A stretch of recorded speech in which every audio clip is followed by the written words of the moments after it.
ডুলির mastermind ট্যাকটিসে Mithul মার্মাকে বেঞ্চে রেখে একাদশে জায়গা করে নিতে চলেছেন অভিজ্ঞ আনিসুর রহমান জিকো।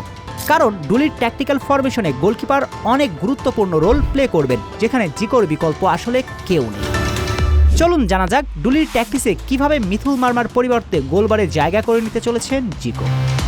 ডুলি দায়িত্ব নিয়ে টিম ম্যানেজমেন্টকে করা বার্তা দিয়েছিলেন তার দলে অভিজ্ঞ গোলকিপার চাই, কারণ ডুলির প্রেসিং ফুটবল ট্যাকটিসে গোলকিপার সুইপার কিপারের রোল প্লে করে।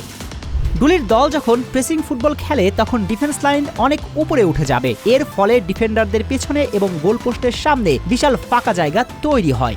আর প্রতিপক্ষ যদি লং বল বা থ্রু বল দিয়ে কাউন্টার অ্যাটাক করে তখন গোলকিপারকে বক্স ছেড়ে সামনে এগিয়ে এসে সে বলগুলোকে ক্লিয়ার বা রিসিভ করবেন। গোলকিপারের এই রোলকে ফুটবলীয় ভাষায় সুইপার কিপার বলা হয়। আর সুইপার কিপারের রোল প্লে করতে প্রয়োজন অভিজ্ঞতা। এই জন্য ডুলি দায়িত্ব নিয়ে অভিজ্ঞ গোলকিপারকে দলে চেয়েছেন, অর্থাৎ জিকোকে। প্রেসিং ফুটবলে গোলকিপাররা সাধারণত নিজের বক্সে বল রেখে প্রতিপক্ষের একজন ফরওয়ার্ডকে নিজের দিকে টেনে নেন, এর ফলে দলের একজন খেলোয়াড় স্পেস পান।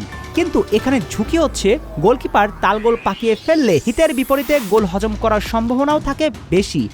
আর মিথুলের তালগোল পাকিয়ে ফেলার প্রবণতা প্রবল, তাই জিকোই হতে চলেছেন ভরসা।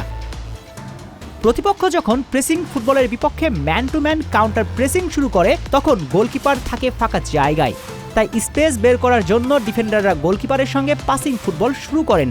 আর জিকোর পাসিং অ্যাকুরেসি মিথুলের চেয়ে ফার বেটার, তাই জিকোই হতে চলেছেন ডুলির 1 নম্বর চয়েস।